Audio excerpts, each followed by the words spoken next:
সকালবেলা ঘুমিয়ে আছি, তখনই ফোনটা বেজে ওঠে। ফোনটা রিসিভ করতেই তখনই একগাদা কথা শুনে লোকটা বলে ওঠে, আমি এভাবে তোমার মতো ছেলেকে চাকরিতে রাখতে পারবো না, যে কিনা ঘুম থেকে দেরিতে উঠে। আমার কি কাজের সময় নেই? তোমাকে আমি একটা সময় দিয়েছি, ওই সময়ের মধ্যে যদি আসতে না পারো তাহলে আমার চাকরি তোমার করা লাগবে না। প্লিজ আপনি এমন করবেন না। আমি এখন থেকে ঠিক সময়ে আসব। আসলে গতকালকে একটু দেরিতে ঘুমিয়েছিলাম, কারণ সামনে আমার এক্সাম, তার জন্য। এসব কথা তোমার আমাকে বলার কোনো প্রয়োজন নেই। আমার শুধু সময় মতো দোকানে আসলেই হবে, তাছাড়া আমি আর কিছু জানতে চাই না। কথাটা বলেই দোকানের মালিক কলটা কেটে দেয়। আপনারা হয়তো কিছুই বুঝতেছেন না, তাই তো? আমার নাম নিলয়, আর আমার পরিবার বলতে মা বাবা কেউ নেই। কিন্তু হ্যাঁ, আমার দাদু আছে। কিন্তু আমার আসল পরিচয় আপনাদেরকে এখন বলতে পারবো না। গল্পের সাথেই থাকুন, আস্তে আস্তে জানতে পারবেন। পড়াশোনার পাশাপাশি আমি একটা ফার্মেসিতে জব করি, পার্ট টাইম হিসেবে। ওখানেই যাওয়ার কথা, কিন্তু গতকাল একটু পড়াশোনা করতেই লেট হয়ে গিয়েছিল, তাই একটু আজকে সকালে উঠতে দেরি হয়ে যায়। এই জন্য দোকানে মালিক বকাবকি করছিল। সকালবেলা রেডি হয়ে ফার্মেসিতে গেলাম। ওখানে যেতেই তখনই দোকানের মালিক আমাকে দেখে বলে ওঠে, তোমাকে দেখি তো কোনোভাবে মনে হয় না তুমি গরিব ঘরের সন্তান, কিন্তু তোমার যেভাবে আচার আচরণ, এসব দেখে কেউ বলবে না। কাজ করো, সুন্দর করে সেজেগুজে এসে তুমি বাসায় বসে থাকো, তাহলেই তো হয় যত সব। দোকানের মালিক দু চারটা কথা বলে ওখান থেকে চলে যায়। আমি মাথা নিচু করে কথাগুলো শুনি। কিছু করার নেই, কারণ চাকরিটা ছাড়লে আমি পড়াশোনা চালাতে পারবো না। এটা দিয়ে আমি আমার সংসার চালাই। ফার্মেসিতে বসে আমি কাজ করতে লাগলাম। তখনই ফার্মেসির ফোনটা বেঁচে ওঠে। ফোনটা ধরতে তখন ফোনের ওপাশ থেকে একজন লোক বলে ওঠে, তোদের ওষুধের যে মেলটা আছে ওখানে চেক করে দেখো, কিছু ওষুধের নাম আমি লিস্ট দিচ্ছি, এগুলো এখনই আমাদের বাসায় তুমি পাঠিয়ে দাও, তাড়াতাড়ি করো। মেয়েটার ভয়েসটা শুনতে প্রাণটা জুড়িয়ে গেল। অনেক সুন্দর মেয়েটার ভয়েস, তার মানে মেয়েটা কতই না সুন্দর হবে। আমি ফোনটা কানে ধরেই রেখেছি, এখনো কোনো রেসপন্স করছি না। তখনই দেখলাম মেয়েটা আবারও বলে ওঠে, এই তুই কি কথা আমার শুনিস না? জি ম্যাম, শুনতেছি। আমি এক্ষুনি আপনার মেডিসিনগুলো নিয়ে আসতেছি। কথাটা বলে কলটা কেটে দেই। যত সব পাগল কোথা থেকে আসে জানি না একদম। মেডিসিনগুলো আমাকে নিয়ে যেতে হবে, যেহেতু দোকানের মধ্যে আমি কাজ করি আর বাকি সবাই অন্য কাজে থাকে, তাই কাউকে ডেলিভারি কাজটাও আমাকেই করতে হয়। দোকানের মালিককে লিস্টটা দিতে উনি সব কিছু বুঝিয়ে দেয়। এরপর ওষুধগুলো বের করে আমি বক্স করে যেতে লাগলাম মেয়েটার ঠিকানায়। ওষুধ কোম্পানির বাইক আছে, ওই বাইকে করে যেতে লাগলাম। কিছুক্ষণ পর ওই ঠিকানায় এসে পৌঁছাই। তখনই দেখলাম আমার সামনে একটা মস্ত বড় দালান কোঠা। বাড়িটা খুবই সুন্দর। বাড়ির বাইরে এত সুন্দর, ভিতরে কেমন হবে? আমি ভিতরে প্রবেশ করার জন্য আমাকে দেখে দারোয়ান জিজ্ঞেস করে। আমি দারোয়ানকে বলতে আমাকে ভিতরে ঢুকে দেয়। আসলে ভিতরের জায়গাগুলো অনেক সুন্দর। কি সুন্দর করে ফুল দিয়ে সাজানো আছে, আমার কাছে বেশ ভালোই লাগছে। ভিতরে ঢুকে পাশে তাকাতে লাগলাম। তখনই আমার সামনে হুট করে কারোর সাথে ধাক্কা লাগে। ছোট লোকের বাচ্চা, তোর এত বড় সাহস, তুই বাসার ভিতরে প্রবেশ করেছিস, এরপর আমাকে ধাক্কা দিয়েছিস। এই, তোরা কি বাসার মধ্যে কি করিস? দেখিস না যে কারা ভিতরে প্রবেশ করছে আর কারা করছে না? আমি মেয়েটার দিকে তাকাতেই দেখলাম এক অপরূপ সুন্দরী আমার সামনে দাঁড়িয়ে আছে। মেয়েটাকে দেখলে যে কোনো ছেলে প্রেমে পড়তে বাধ্য। মেয়েটার সৌন্দর্য আর ব্যবহার দুইটাই কিন্তু ভিন্ন। মেয়েটার কথায় দারোয়ান সবাই চলে আসে। তখনই মেয়েটা সবার উদ্দেশ্যে বলে ওঠে, তোদেরকে এখানে কি বসে বসে বেতন দেওয়া রেখেছে এমনি এমনি, নাকি দেখিস না কোথাকার এক ফকিরের বাচ্চা ভিতরে ঢুকে গিয়েছে?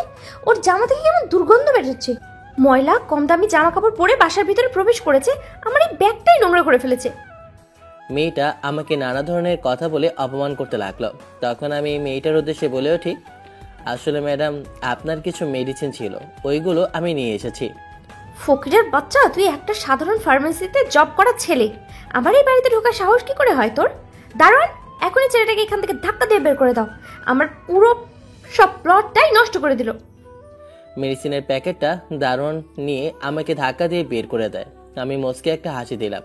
একটা বাড়ি দেখে আজকে কত অপমাননা আমাকে মেয়েটা করলো। আসলে মেয়েটাকে দেখে খুবই অহংকারী মনে হচ্ছিল। পৃথিবীতে গরিব মানুষের কোনো দাম নেই। বড় লোকেরা সবসময় গরিবের ওপর এমন তাচ্ছিল্যের ব্যবহার করে। সকালবেলা প্রচণ্ড পরিমাণে মাথাটা গরম করে দিয়েছে এই ছোট লোকের বাচ্চাটা। মেডিসিনগুলো নিয়ে বাসার ভিতরে প্রবেশ করতেই আমাকে দেখে আব্বু বলে ওঠে, কিরে, তোর আবার কি হয়েছে? এভাবে রেগে আছিস কেন? তোকে আবার কেউ কিছু বলেছে নাকি? আরে বলো না, কোথা থেকে একটা ফকিরের বাচ্চা বাসার ভিতরে ঢুকে গিয়েছে। ওর সাথে ধাক্কা খেয়ে আমার এই অবস্থা। এখন তো আমার নিজের প্রতি খারাপ লাগছে, কেন যে ওদের কাছ থেকে আমি অর্ডার দিতে গিয়েছিলাম। সব সময় সবাইকে ছোটভাবে দেখতে নেই। দেখা গেছে অনেকে উপরে যেমন হয় ভিতরে তেমন হয়। আচ্ছা ঠিক আছে বাবা, তোমার জ্ঞান দেওয়া হলে এখন তুমি কি বের হবে? আজকে না তোমার লন্ডনের একটা ইন্টারভিউ দেওয়ার কথা। আমি তো ভুলে গিয়েছিলাম, আজকে তো রায় গ্রুপের অ্যাডমিনের সাথে আমাকে দেখা করতে হবে। উনি তো আবার আমাদের পুরো কোম্পানির 80% শেয়ার নিয়ে রাখেন। কিন্তু আব্বু, তুমি একদিন বলেছিলে প্রাণ গ্রুপ ইন্ডাস্ট্রিজ থেকেও অনেক বড় একটা ইন্ডাস্ট্রিজ আছে, যেটা কিনা আমাদের দেশে কি দেশের বাইরেও সব কিছু নামি দামি এবং কি একটা বড় কোম্পানি। হ্যাঁ, সেটা হচ্ছে গিয়ে খান গ্রুপ ইন্ডাস্ট্রিজ। ওদের সাথে বিজনেস করা আমাদের ভাগ্যে, আর আমাদের এত ভালো ভাগ্য হয়নি যে তাদের সাথে আমরা ব্যবসা করতে পারবো। আমাদের থেকেও আরও বড় বড় বিজনেসম্যানরা তাদের সাথে ব্যবসা করতে পারে না, এবং কে রায় গ্রুপ ইন্ডাস্ট্রির মতো মালিকেরা ওদের সামনে লাইন ধরে দাঁড়িয়ে থাকে। তাহলে বুঝো আমরা কেমন। আমি ম্যাগাজিনের মাধ্যমে তাদের বিষয়ে অনেক কিছুই জানতে পেরেছি, এবং কে তাদের তাদের লাক্সারি সব কিছুই জানা আছে। আমাদের শহরে যে লাক্সারি ব্যাংকটা আছে, যে ব্যাংকের পুরোটার অংশ নাকি তারা ব্যবহার করে, তা যদি না থাকে তাহলে নাকি ওই ব্যাংকেই উঠে যাবে। তাহলে চিন্তা করো তারা কত কোটিপতি। সুইস ব্যাংকের মতো এত বড় একটা ব্যাংকে, যেখানে ওদের এত পরিমাণ টাকা আছে যা আমাদের পুরো দেশ কিনে নেওয়ার মতো। আচ্ছা ঠিক আছে বাবা, তাহলে আমি ভার্সিটিতে যাচ্ছি, তুমি তাহলে অফিসে যাও। বাড়ি ছেড়েছি আজ প্রায় 3 মাস হলো। এই 3 মাসে বুঝতে শিখেছি নিজের পায়ে নিজে দাঁড়াতে কতটা কষ্ট। তারপরও এই পরীক্ষায় আমাকে উত্তীর্ণ হতে হবে। আমি নিজেকে যোগ্য প্রমাণ করে দেব। 3 মাস ধরে কাজ করে টাকা জমে ইউনিভার্সিটিতে অ্যাডমিশন নিলাম। তাই আজকে প্রথম দিন ইউনিভার্সিটিতে যাওয়ার জন্য রওনা দিলাম। তখনই দেখলাম রাস্তার মধ্যে প্রচণ্ড পরিমাণে জ্যাম। তাই গাড়ি থেকে নেমে গেলাম। নেমে নিজে হাঁটা ধরলাম, কিন্তু হাঁটতে গিয়েছি তাও দেখি হাঁটা যাচ্ছে না, কারণ ওখানে যে মানুষের প্রচণ্ড পরিমাণ ভিড়। তাই কি আর করব, একটু সাইডে গিয়ে দাঁড়ালাম, যদি ভিড় কমে তখন না হয় যাব। তখনই দেখলাম পাশ থেকে একটা পিচ্চি মেয়ে আমার উদ্দেশ্যে বলে ওঠে, ভাইয়া আমাকে কিছু টাকা দেবে? আমার মা অনেক দিন ধরে কিছু খায় না, আমার মা ক্ষুধায় মরে যাচ্ছে। আমি আমার মাকে কিছু খাওয়াতে চাই, ভাইয়া আমাকে কিছু টাকা দেবে প্লিজ? পিচ্চি মেয়েটার দিকে তাকাতেই দেখলাম মেয়েটার একটা চোখ অন্ধ। আমি বেশ অবাক হলাম। তখন আমি মেয়েটার উদ্দেশ্যে বলে উঠি, তুমি এখানে ভিক্ষা করছো? তোমার মা কিছু খায়নি, তোমার বাবা নেই, আর তোমার চোখের এমন অবস্থা কি করে হলো? এটা কি তোমার ছোটবেলা থেকেই? ভাইয়া আপনি যদি টাকা না দিতে চান তাহলে এইসব বিষয়ে জিজ্ঞেস করবেন না। আমার মা ক্ষুধায় মরে যাচ্ছে। আপনি যদি টাকা না দিতে চান আমি চলে যাচ্ছি, অন্য কারোর কাছে হাতে পায়ে ধরে আমি টাকা চেয়ে নিব, তারপর আমাকে এইসব বিষয়ে জিজ্ঞেস করবেন না। পিচ্চি মেয়েটার কথায় আমি অবাক হয়ে মেয়েটার দিকে তাকিয়ে রইলাম। তখন আমি মেয়েটার উদ্দেশ্যে বলে উঠি, তুমি আমাকে ভাইয়া ডেকেছো, আর যেহেতু ভাইয়া ডেকেছো তাই তোমার ভাই হয়ে ছোট বোনকে জিজ্ঞেস করেছি, তাতে কি তোমার কষ্ট লেগেছে বলো? তাহলে আমি তোমার কাছে আমাকে আর কিছু বলতে দিল না। মেয়েটা কান্না করে দিল। এরপর মেয়েটা আমার হাত ধরে এক সাইডে নিয়ে আসে। এরপর বলে ওঠে, ভাইয়া আস্তে কথা বলো, চারিপাশে ওরা আছে, শুনতে পারবে। যদি শুনতে পারে আমাকে আর আমার মাকে দুজনকে ওরা মেরে ফেলবে। ওদের নামে কখনো কেউ কিচ্ছু বলতে পারে না। আমার সামনে আমার বন্ধুকে ওরা মেরে ফেলেছে, মেরে পাচার করেছে। তোমার কথা তো আমি ঠিক বুঝতেছি না, হয়েছেটা কি আমাকে খুলে বলো। আসলে ভাই এখানে একটা গ্যাং আছে যারা এখানে ছোট ছোট বাচ্চাদের নিয়ে যায়, ওদেরকে নিয়ে গিয়ে ওদের কিডনি আর চোখ তুলে নেয়। আমার দুটো চোখ ওরা তুলে নিয়েছে। আমি এরপর থেকে আর কিচ্ছু দেখি না। আমার থেকে একটা কিডনি নিয়ে যাবে বলেছে যদি আমি সব কথা কাউকে বলি। আমার বাবা একজন রিক্সা চালক ছিল। একদিন দুর্ঘটনায় আমার বাবা মারা যায়। আমার মা অসুস্থ, টাকা নেই। আমি ভিক্ষা করে যা পাই তা দিয়ে আমার মায়ের জন্য খাবার নিয়ে যাই। তাহলে এই শহরের মধ্যে মানুষ এতটা নিষ্ঠুর, যারা মৃত মানুষদেরকে মানুষ মনে করে না, তাদের জীবন কেড়ে নিতে তাদের বিন্দু পরিমাণ বুকটা কাঁপে না। তোমাকে দেখে ভালো মানুষ মনে হয়েছে, আর তুমি এতবার বলেছো আমাকে ছোট মন মনে করো, তাই আমি তোমাকে কথাটা বলেছি। ভাই, আমার মা কিচ্ছু খায়নি। আমি কারোর কাছ থেকে টাকা নিয়ে আমার মায়ের জন্য কিছু কিনে নিয়ে যাব। তোর কারো কাছ থেকে কিছু চাওয়া লাগবে না, চল আমি তোকে কিনে দিচ্ছি। কথাটা বলে দোকান থেকে কিছু কলা রুটি আর ওর জন্য কিছু খাবার কিনে আমি ওর সাথে যেতে লাগলাম। কিছুক্ষণ পর একটা বস্তির সামনে এসে পৌঁছালাম। ওখানে একটা করে দেখলাম একটা বৃদ্ধ মহিলা নিচে পড়ে আছে। তখনই পিচ্চি মিনা দৌড়ে তার মায়ের কাছে গিয়ে কান্না করে বলে ওঠে, আম্মু, তুমি ঠিক আছো তো? তোমার কিছু হয়নি তো? তোমার কি হয়েছে? ভাইয়া, দেখো না আমার আম্মুর কি হয়েছে। আমার আম্মুর কিছু হলে আমি বাঁচবো না। আমি ছাড়া আমার আম্মুর আর কেউ নেই। আমি মিনার মায়ের কাছে গিয়ে দেখি উনি অজ্ঞান হয়ে আছে। তাই আমি একটা গাড়ি ডেকে ওনাকে একটা প্রাইভেট হসপিটালে নিয়ে যাই। ভাইয়া, আমার আম্মু সুস্থ হয়ে যাবে তো? তুমি বলো, আমার আম্মু সুস্থ হবে তো? তুই আমাকে ভাইয়া ডেকেছিস, তাই তোর আম্মুর দায়িত্ব আমার, তুই ওটা নিয়ে চিন্তা করিস না। মিনা কান্না করতে করতে ঘুমিয়ে যায়। তখনই ডাক্তার চিৎকার করে বের হয়ে আসে। তখনই ডাক্তার সবার উদ্দেশ্যে বলে ওঠে, এই বস্তির মহিলাটাকে কে নিয়ে এসেছে এই হাসপাতালের মধ্যে? হাসপাতালের বিল কত? ডাক্তারের কথা শুনে আমি ডাক্তারের কাছে গেলাম। তখন ডাক্তারের উদ্দেশ্যে বলে ওঠি, কি হয়েছে ডাক্তার? আমি ওনাকে নিয়ে এসেছি। তখন ডাক্তার আমার মাথা থেকে পা পর্যন্ত দেখে আমার উদ্দেশ্যে এসে উনি বলে ওঠে, তোমার কোনো ধারণা আছে তুমি যেখানে নিয়ে এসেছো ওইখানে খরচ কত? হাসপাতালের নাম শুনেছো? এই হাসপাতালের নাম কি তুমি কখনো দেখেছো? এত বড় হাসপাতাল। তুমি যাকে নিয়ে এসেছো তাকে অপারেশন করা লাগবে, আর অপারেশনের জন্য 50 লক্ষ টাকা লাগবে। এখানে যখন তুমি প্রবেশ করেছো তার খরচ হচ্ছে গিয়ে 1 লক্ষ টাকা। সব মিলিয়ে তোমাকে 55 লক্ষ টাকা দিতে হবে। আরে আমাদের যে গ্যাস খরচ হয়েছে সব মিলিয়ে তো 60 লক্ষ টাকা হবে। ডাক্তারের কথায় তেমন কিছু মনে করলাম না, কারণ এটা স্বাভাবিক। কারণ এই হসপিটালটা যে সব থেকে বড় এই শহরের মধ্যে, তাই তো এমন দাম হবেই। আর এখানে চিকিৎসাও খুব ভালো হয়, শুধু বড়লোকদের জন্য, গরিবদের জন্য না। এই মহিলাটা একটা বস্তি, ওকে আমি জানি। ও আমার বাসায় কাজ করতো। তুই নিজে একটা বস্তি হয়ে আর একটা বস্তিকে নিয়ে এসেছিস। শুনে রাখ, মহিলাটাকে যদি 48 ঘন্টার মধ্যে না অপারেশন করা হয় তাহলে মহিলা মারা যাবে। আর মারা যাওয়ার পর লাশ দেয়া হবে না যতক্ষণ না তুই আমাদের টাকা পরিশোধ করিস, আর নয়তো তোকে আমরা পুলিশে দিব। ডাক্তার কথাগুলো আমাকে বলছে আর আমাকে অপমান করছে। আমি মাথা নিচু করে কথাগুলো শুনতে লাগলাম। তখনই দেখলাম একটা লোক হসপিটালের ভিতরে প্রবেশ করছে। লোকটাকে দেখে ডাক্তার সালাম দিয়ে ওঠে। তখন লোকটা ডাক্তারকে বলে ওঠে, আমি লন্ডনে যাচ্ছি কিছুদিনের জন্য, তাই ভাবলাম একটু হসপিটালের ভিতরে খোঁজখবর নিয়ে যাই। তাহলে ডাক্তার, আমার এই হাসপাতালের কেমন অবস্থা? ভালো যাচ্ছে তো সব কিছু? জি স্যার, সবকিছু ঠিকঠাক ভাবে যাচ্ছে।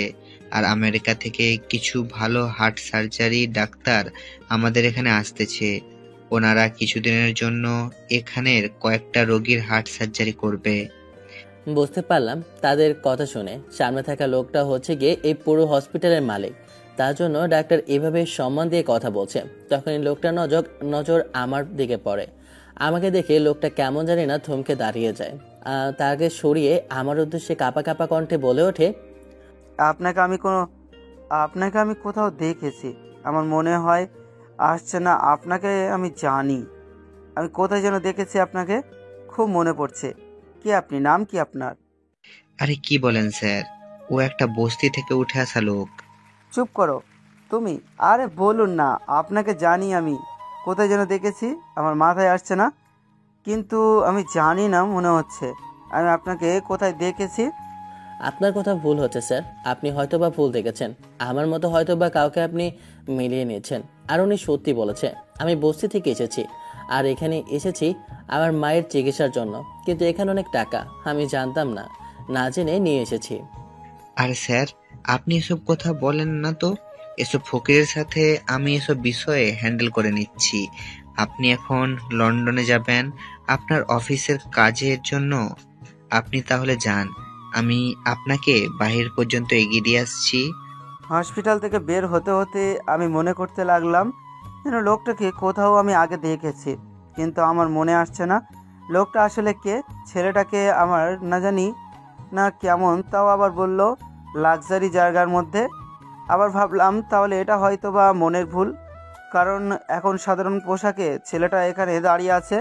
আর সে কে দেখেছি লাক্সারিভাবে, তার আশেপাশে বডিগার্ড ছিল অসংখ্য। মিলি ঘুম থেকে উঠে কান্না করতে লাগলো তার মায়ের জন্য। ওকে আমি কোনো রকমে বুঝিয়ে কিছু খাইয়ে বাসায় পাঠিয়ে দিলাম। বললাম ওর আম্মুকে সুস্থ করে আমি নিয়ে আসবো। কথাটা বলে ওকে আমি ওর বাসায় রেখে আসলাম। ওর মাকে বাঁচাতে হলে আমাকে 60 লক্ষ টাকা ম্যানেজ করতে হবে। কি করব কিছুই বুঝে উঠতে পারছি না। খুব কষ্ট লাগছে, বুকের ভেতরটা ফেটে যাচ্ছে কষ্টে। তখনই দেখলাম কালো মেঘ করে বৃষ্টি আসতে লাগলো। আমি হেঁটে যাচ্ছি আমার বাসার দিকে।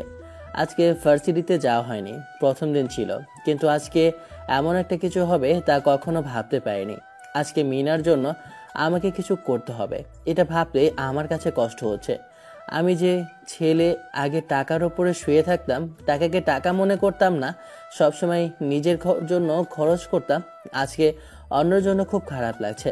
মনে হচ্ছে আমার টাকার কোনো প্রয়োজন নেই।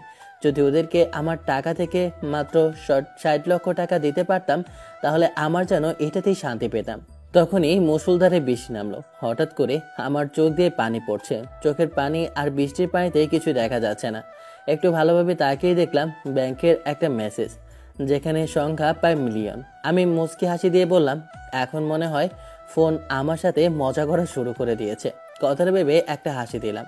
তখনই আবার আরেকটা মেসেজটা পড়ে দেখলাম লেখা আছে, তুমি আমাদের পরীক্ষায় প্রথম ভাগ পাশ করেছো এবং তুমি দ্বিতীয় ভাগ এগিয়ে যাচ্ছ। আর শেষ যদি তুমি করতে পারো তাহলে তোমাকে সবকিছুর মালিক বানানো হবে। মেসেজটা পড়ে খুশিতে আত্মহারা হয়ে গেলাম। আমার এখন 60 লক্ষ টাকার প্রয়োজন। আমি তাড়াতাড়ি করে সামনে থেকে একটা ব্যাংকে গিয়ে 60 লক্ষ টাকা উঠিয়ে নিলাম। আর বেশি টাকা উঠাতে পারবো না, কারণ এই টাকাগুলো যে এই শহরের সব থেকে বড় ব্যাংক থেকে নিতে হবে আমাকে। টাকাটা নিয়ে আমি হসপিটালে জমা দেই। মিনার মায়ের চিকিৎসা হয়, উনি সুস্থ হয়ে যায়। মিনার মাকে আমি নিয়ে বাসায় দিয়ে আসে। তখন মিনা আমাকে জড়িয়ে ধরে বলে, ভাই তুমি আমার জন্য যা করেছো তা আমি সারা জীবন মনে রাখবো। তুই আমাকে ভাইয়া ডেকেছিস, তাই আমি তোর বড় ভাই হিসেবে যতটুকু কর্তব্য তা পালন করেছি। আর হ্যাঁ, যেহেতু তুই আমাকে ভাইয়া দেখেছিস, তাই এখন থেকে তোর আর ভিক্ষা করা লাগবে না। আর তুই চোখে ঠিকভাবে ভালোভাবে দেখিস না, ঠিকভাবে হাঁটতেও পারিস না। তুই এসব ভেবে আর চিন্তা করিস না। আমি তোর আম্মুর খাবারের ব্যবস্থা করে দেব। তুই এখন থেকে বাসায় থাকবি। আমি যদি পারি অবশ্যই তোর চোখের আলো ফিরিয়ে দেওয়ার চেষ্টা করব। ভাইয়া তুমি আবার আমার চোখ ফিরিয়ে দেবে? আমি আবারও দেখতে পারবো? জানো ভাই, আমি স্বপ্ন দেখি যে বড় হয়ে মস্ত বড় ডাক্তার হব আর মানুষের বিনি পয়সায় চিকিৎসা করব। তোর নিলয় ভাইয়া থাকতে অবশ্যই তোর স্বপ্ন পূরণ হবে। মিনার মাথায় হাত বুলিয়ে কথাটা বললাম। এরপর ওখান থেকে আমি বাসায় চলে আসলাম। আজকের মতো আর তো ভার্সিটিতে যাওয়া হলো না, তাই বাইরে থেকে কিছু খাবার খেয়ে শুয়ে পড়লাম। আবার আগামীকাল ভার্সিটিতে যেতে হবে। আমার নাতিকে দেখি না আজ প্রায় 4 মাস হতে চলেছে। কি করছে জানি না। তোমরা তো খোঁজখবর নিয়ে দেখেছো? দেখো আমার নাতির জন্য আবার কোনো ক্ষতি না হয়, কারণ ওকে সবাই খুঁজতেছে ওর ক্ষতি করার জন্য। পরবর্তী সবকিছুর মালিক আমার নাতি হবে, যে উত্তরাধিকারী হিসেবে ও যে পরের বংশে রাজত্ব করবে। আমি চেয়েছিলাম এই পরীক্ষায় ওকে ফেলবো না, কিন্তু কিছু করার নেই। এটা যে আমাদের বংশের রীতি নিয়ম, তাই আমি এটার বাইরে যেতে পারবো না। না হলে যে ওকে কেউ মেনে নিতে পারবে না, তার জন্যই আমাকে ওকে এই পরীক্ষার মধ্যে ফেলতে হলো। আমি জানতাম আমার নাতি এমন একটা কিছু করবে, তাই তো তার প্রতি আমার এখন প্রাউড ফিল হচ্ছে। রায় গ্রুপ ইন্ডাস্ট্রি এর জন্য অপেক্ষা করছিল। তখনই দেখলাম একটা ছেলে আর সাথে বৃদ্ধ লোক, ওরা সবাই ভিতরে প্রবেশ করে আমরা সবাই দাঁড়িয়ে পড়ে ওনাদেরকে দেখে, কারণ ওরা টপ বিজনেসম্যান এই শহরের। তখনই ওরা আমাদেরকে বসতে বলে। এরপর রাইট গ্রুপ ইন্ডাস্ট্রির মালিক তার ছেলের সাথে সবাইকে পরিচয় করিয়ে দেয় আর বলে এখন থেকে সে বিজনেস দেখাশোনা করবে। দেখো, তোমাদের কোম্পানিতে আমাদের শেয়ার আছে বলে তোমাদের কোম্পানি চলে। আমরা যদি তোমাদের শেয়ার থেকে সবগুলো অংশ নিয়ে নিই তাহলে তোমাদের কোম্পানির কিছুই বেঁচে থাকবে না, তোমরা পথের ফকির হয়ে যাবে। কিন্তু বাবা, আমরা একটা বিল নিয়ে কথা বলতে এসেছি। চুপ কর বুইরা, আমি তোর মালিক, আমি তোর বস, তাই আমাকে স্যার বলতে শিখ, বুঝতে পেরেছিস? স্যার, আমার ভুল হয়েছে। তোমরা হয়তো জানো এমনি ব্যবসার সাথে আমার একটা কালো ব্যবসা আছে। আমি স্মাগলিং করি, তাই তোমাদের কাছে কিছু জিনিস আমি দিব। এইগুলো তোমরা কোম্পানির মধ্যে রাখবে, কারণ আমার এখানে রেট পড়বে। আমরা এগুলো ব্যবসা করি না, আর এগুলো আমরা করতেও চাই না, এগুলো আমরা রাখতেও চাই না স্যার। মিস্টার আফজাল সাহেব, আপনি মনে হয় ভুলে যাচ্ছেন এই পুরো কোম্পানির মালিক কিন্তু আমি। আমার এক ফোনে আপনি কিন্তু পথের ফকির হয়ে যেতে পারবেন। তাই আপনাকে শেষবারের মতো বলে দিচ্ছি, আমার কথার উপর একটা কথাও আমি শুনতে চাই না। আমি আর কিছু বললাম না, ওখান থেকে বের হয়ে আসলাম। মিটিং শেষে আমি চুপ করে রইলাম। শুনলাম সব সময় যে রায় গ্রুপের মালিক খুবই খারাপ আর নোংরা, কিন্তু তার ছেলে যে এমন হবে জানতামই না। সকালবেলা ঘুম থেকে উঠে ফ্রেশ হয়ে ভাবলাম আগে ব্যাংকে যাব। তার জন্য আমি ব্যাংকে হাঁটা ধরলাম। ব্যাংকের সামনে আসে দেখলাম লাক্সারি ব্যাংক। ব্যাংকের সামনে অনেক সিকিউরিটি গার্ড। এরপর দেখলাম এক এক করে ব্যাংক থেকে অনেকেই যাচ্ছে আর বের হচ্ছে। তাদের শরীর থেকে কি সুঘ্রাণ বের হচ্ছে, আর তাদের সব নামি দামি ব্র্যান্ডের জামা কাপড়। কোথায় আমি সদ্য একটা গরিব আর কোথায় বড়লোক, এসব ভেবে আমি ভিতরে প্রবেশ করে গ্লাসটা ধাক্কা দিব, তখনই কারো গ্লাসের সাথে মাথায় বাড়ি খায়। লক্ষ্য করলাম একটা মেয়ে। তখনই কেউ হঠাৎ করে দরজাটা খুলতেই আমার মাথায় বাড়ি লাগে। আমি একটু নিচে পড়ে যাই। তখনই দেখলাম একটা ছেলেটাকে দেখে রেগে যায়, কারণ ছেলেটা আর কেউ না, ওই সময় ফার্মেসি থেকে আসা ওই ফকিরটা। তুই তুই এখানে কোথা থেকে আসলি? তোর সাহস কি করে হয় তুই আমাকে ধাক্কা দিয়ে ফেলে দিস? শালার মেয়েটা শুধু আমার সামনে কেন চলে আসে? তখনই আমি মেয়েটার উদ্দেশ্যে বলে উঠি, আসলে আই এম সরি, আমি খেয়াল করিনি, আমি আসলে ব্যাংকে এসেছিলাম। মানে তুই এই ব্যাংকে এসেছিস? মানে তুই কি আমার সাথে মজা করছিস নাকি? মানে আমি আপনার সাথে মজা করব কেন? তোর এত বড় সাহস, তুই আমার মুখের উপরে কথা বলিস? মেয়েটা আমার গালের ওপর আরেকটা থাপ্পড় বসিয়ে দেয়। তখনই দেখলাম একটা লেডিস ম্যানেজার আমাদের কাছে আসে। এসে বলে ওঠে, কি হয়েছে? কোনো সমস্যা নাকি? এখানে কি কিছু হয়েছে নাকি? এই ছোট লোকটা এই ব্যাংকে কেন? ও এখানে কেন এসেছে ওকে জিজ্ঞেস কর। আপনি এখানে কেন এসেছেন? আর কি জন্যই বা এই ব্যাংকে এসেছেন? আপনি কি সিকিউরিটি কেউ বাধা দেয়নি? আপনি ভিতরে ঢুকেছেন কি করে? ফারজানা, এই লাক্সারি ব্যাংকের ম্যানেজার, আর ও আমার বন্ধু। আমরা একই ইউনিভার্সিটিতে পড়ি, আর ও পার্ট টাইম এখানে জব করে। ব্যাংকের লেডিস মেয়েটা আমার উদ্দেশ্যে কথাটা বলে ওঠে। তখন আমি মেয়েটার উদ্দেশ্যে বলে উঠি, আসলে এখানে আমার একটা অ্যাকাউন্ট আছে, আমি ওটা চেক করতে এসেছি। তার মানে আপনি বলতে চাচ্ছেন এখানে আপনার একটা অ্যাকাউন্ট আছে? আচ্ছা, বুঝতে পারছি। ঠিক আছে, তাহলে আপনার কার্ডটা দিন। আসলে এই ব্যাংকে যদি কেউ অ্যাকাউন্ট চেক করতে হয় তার জন্য কার্ড লাগে, আর এই কার্ড নিতে খুবই মুশকিল, কারণ এখানে আগে থেকে 5 লক্ষ টাকা জমা দিতে হয়, তারপর ব্যাংকের কার্ড পাওয়া যায়। পকেটের ভিতরে চেক করে দেখি কার্ড নেই, তাই আমি মেয়েটার উদ্দেশ্যে বলে উঠি, কার্ড তো পকেটে নেই। আচ্ছা, আপনি তাহলে ব্যাংকে এসেছেন, আপনার কাছে কার্ড নেই, তাই তো? এটা কেমন হাস্যকর বিষয়, তাই না? আপনি কি এখানে আমার সাথে মজা করতে এসেছেন? পাশে থাকা সুন্দরী মেয়েটাও হাসতে লাগলো। তখনই দেখলাম মেয়েটা বলে ওঠে, দেখ ফারজানা, এভাবে যদি ফকিররা তোর ব্যাংকে আসে তাহলে দেখা গেছে তোর কাস্টমারের ভ্যালু কমে যাবে, তারা নানান ধরনের কথা বলবে। তখনই বডিগার্ড চলে আসে, আমি ওদের সাথে ওখান থেকে চলে যাই। নীলাকে বিদায় জানিয়ে আমি আবারও ব্যাংকের ভিতরে প্রবেশ করি। ছেলেটার কিছু একটা করতে হবে, ওকে এখনই সিকিউরিটি দিয়ে বের করে দিতে হবে। কাউন্টারে জিজ্ঞেস করলাম ছেলেটা গিয়েছে কিনা। মেয়েটা কিছুই জানে না, মনে হয় বের হয়ে গিয়েছে। আমি ফাইলগুলো নিতে গেলাম, তখনই দেখলাম কাছের মধ্যেই ছেলেটা ডিআইপি কেবিনের ভেতর প্রবেশ করছে, যেখানে শহরের রিচ মানুষেরা ওঠা বসা করে। এই ছেলে দাঁড়াও, কথাটা বলেই আমি ছেলেটার কাছে লাগলাম। ছেলেটা দৌড়ে কেবিনের ভিতরে প্রবেশ করে লাক্সারি রুমের ভিতরে স্যার আছে, তাহলে তো আমার চাকরিটাই চলে যাবে। ছেলেটা প্রবেশ করে সামনে এসেই দেখি দরজা লক হয়ে যায়। আমি খোলার চেষ্টা করি কিন্তু দরজা খুলছে না। শিট, আমার মনে হয় চাকরি আর থাকবে না। কেবিনের ভিতরে প্রবেশ করে দেখলাম কেবিনটা অনেক বড় আর অনেক সুন্দর, লাক্সারি কেবিন মনে হচ্ছে। আমি এদিক ওদিক তাকিয়ে দেখতে লাগলাম। তখনই দেখলাম চেয়ারের মধ্যে বসে আছে একটা লোক, কি জানি করছে। আমি সামনে যেতে আমাকে দেখে লোকটা বলে ওঠে, স্যার, আমি এখানে আপনাকে কিভাবে সাহায্য করতে পারি? আপনি এখানে এসেছেন যে? আমি আসলে এখানে আমার একটা অ্যাকাউন্ট থেকে টাকা নিতে এসেছিলাম। টাকা নিতে হলে কার্ড লাগবে, আছে তোমার কাছে? কার্ড তো আমার কাছে নেই।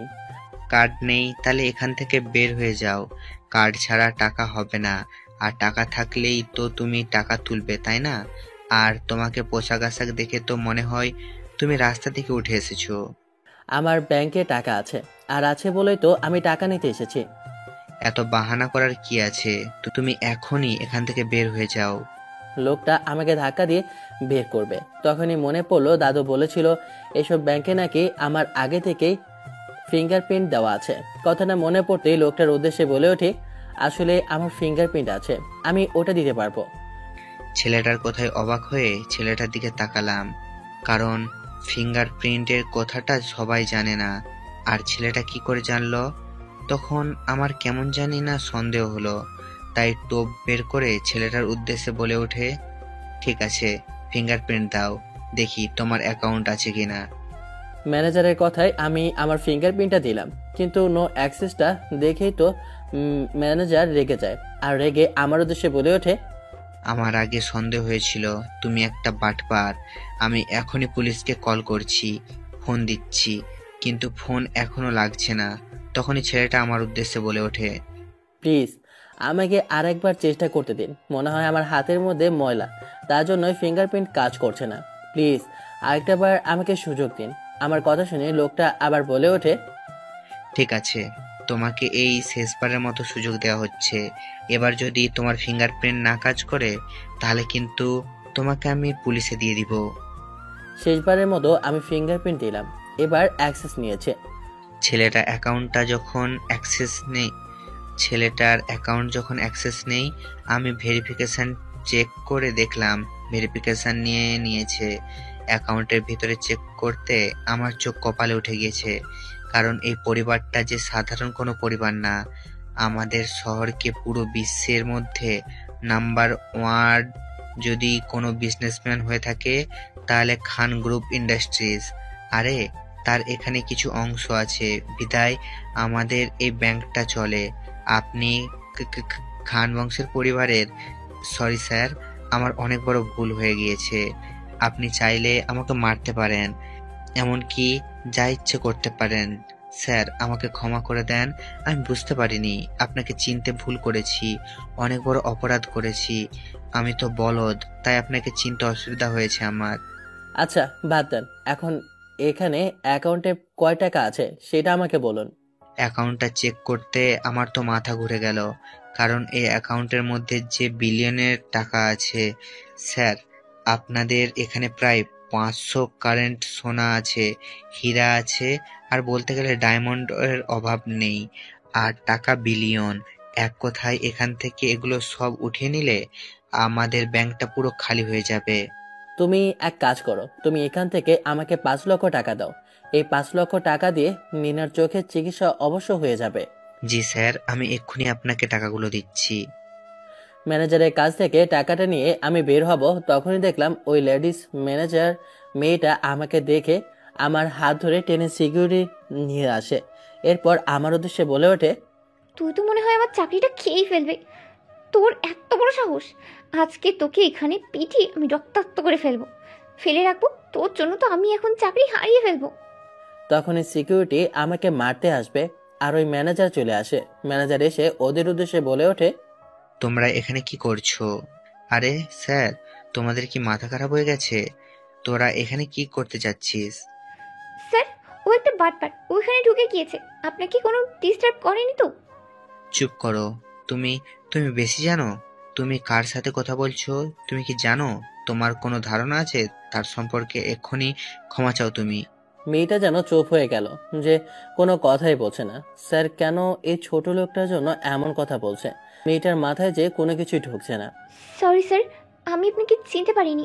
আমার বোঝার ভুল হয়েছে, আমাকে ক্ষমা করবেন। ঠিক আছে ম্যানেজার, ওনাকে মাফ করে দিন। উনি হয়তো বা আমাকে চিনতে অসুবিধা হয়েছে। আমি এখন গেলাম। কথাটা বলে আমি মিনার কাছে গেলাম। মিনা আমাকে দেখে অনেক খুশি হয়ে যায়। যাওয়ার সময় ওদের জন্য কিছু খাবার নিয়ে যায়। এরপর মিনা আমার উদ্দেশ্যে বলে ওঠে, ভাইয়া তুমি আজকে ক্লাসে যাবে না? তোর ভাইয়া আজকে ক্লাসে যাবে না। আজকে তোর ভাইয়া তো চিকিৎসা করাবে। তুই চিন্তা করিস না, তুই নিজের চোখের দৃষ্টি ফিরে পাবে। সত্যি বলছো ভাইয়া? আমি সব কিছু দেখতে পারবো? আমি আম্মুকে তোমাকে দেখতে পারবো? হ্যাঁ, তুই সবাইকে দেখতে পাবি। আমি মিনাকে হসপিটালে নিয়ে যাই। এরপর ওর চক্ষু বসানো হয়, কারণ আমি আগে থেকে বলে রেখেছিলাম। অপারেশন শেষ হয়, আমি মিনার কেবিনে যাই। মিনা চোখ খুলে আমার দিকে তাকায়, আমাকে দেখে খুশিতে জড়িয়ে ধরে বলে ওঠে, ভাই আমি এখন দেখতে পাচ্ছি আমার যে কি ভালো লাগছে, আমি তোমাকে বলে বোঝাতে পারবো না। সত্যি এখন আমার কাছে অনেক ভালো লাগছে। মিনাকে আর ওর মাকে ওখান থেকে একটা আমি সামনের বাসা ভাড়া নিয়ে দিই, আর ওর মাকে একটা বড় কাপড়ের দোকান নিয়ে দিই। মিনাকে একটা স্কুলে অ্যাডমিশন করে দিই। অন্যের সাহায্য করতে পেরে নিজের কাছে এখন কত যে আনন্দ লাগছে বলে বোঝাতে পারবো না। আমার যেন এখন খুশিতে আত্মহারা হয়ে যেতে ইচ্ছে করছে। এখন মনে হচ্ছে অন্যের খুশিতে কেন এতটা খুশি লাগে মানুষের। সারা জীবন টাকা পয়সা শুধু নেশাপানি আর মেয়েদের পিছনে উড়িয়েছি। সেই আগের দিনগুলো ভাবলে যেন মনে হয় আমি কালো এক অন্ধকারে ছিলাম, এখন যেন আলোর পথে আমি খুঁজে পেলাম। আমার দাদু ভাই দ্বিতীয় পরীক্ষায় পাশ করেছে, খবর পেলাম। আমার তো এখন অনেক খুশি, খুব ভালো লাগছে কথাটা শুনে। আজ শেষ পরীক্ষা, সেটা হচ্ছে আমার দাদুর একটা বউ লাগবে। ওটা যদি ও অর্জন করতে পারে, নিজের থেকে একটা বড় লোকের মেয়েকে তার বউ বানাতে পারে, তাহলে সে পরীক্ষায় উত্তীর্ণ হবে। সকালবেলা ঘুম থেকে উঠে ফ্রেশ হয়ে ভার্সিটির উদ্দেশ্যে রওনা দিলাম। কিছুক্ষণ পর ভার্সিটির সামনে এসে পৌঁছালাম। ভার্সিটির মেন গেটটা পার করে দেখলাম অনেক সুন্দর। আসলে এই ক্যাম্পাসে দেখে যে কোনো মানুষের ভালো না লাগতে পারবে না। ক্যাম্পাসের ভিতর প্রবেশ করতেই তখনই দেখলাম অনেকগুলো ছেলেকে ধরে র্যাগিং করছে। আমি সামনে যেতেই তখনই একটা ছেলে আমাকে ধরে, ছেলেটা আমাকে র্যাগিং করবে তখনই পাশ থেকে একটা ছেলে এসে বলে ওঠে, এই একে ছেড়ে দে, ছেলেটাকে দেখে খুবই ভালো আর ভদ্র মনে হচ্ছে। তোরা ওর সাথে এমন কিছুই করবি না, এটা আমি বলে দিচ্ছি তোদেরকে। ছেলেটার কথা শুনে দেখলাম ওগুলো শুধু ইশারায় পড়লো যে পরে দেখে নেবে। ছেলেটাকে দেখে মনে হয় অনেক ভালো, তার জন্য আমাকে বাঁচিয়েছে। তখন ছেলেটা আমার কাছে এসে বলে ওঠে, তোমাকে তো এর আগে আমি এই ইউনিভার্সিটিতে দেখিনি, তুমি কি নতুন এসেছো নাকি? আর তুমি জানো এখানে সব সময় র্যাগিং হয়। আমি তোমাকে নতুন দেখেছি, তাই ভাবলাম তুমি নতুন। প্রথম দিন যদি র্যাগিং এর শিকার হও, তাহলে হয়তোবা দ্বিতীয় দিন আর আসতে তোমার মন চাইবে না, কারণ সবাই বড় লোকের সন্তান আর সবাই বিগড়ে যাওয়া। আপনি ঠিক ধরেছেন, আমি এখানে অনার্স থার্ড ইয়ারে অ্যাডমিশন নিয়েছি, আর আমি এখানে নতুন। তাহলে তো আমরা একই ক্লাসে, তাহলে আমাকে তুমি আপনি করে বলছো কেন? এখন থেকে তুমি করে বলবে। আর তুমি যেহেতু নতুন, তাহলে আজকে থেকে আমরা বন্ধু। কারণ কি জানো, এখানে গরিবের কদর কেউ করে না। আর তোমার পোশাক আশাক দেখে মনে হচ্ছে তুমি গরিব। জি, আসলে আমার পরিবারে কেউ নেই।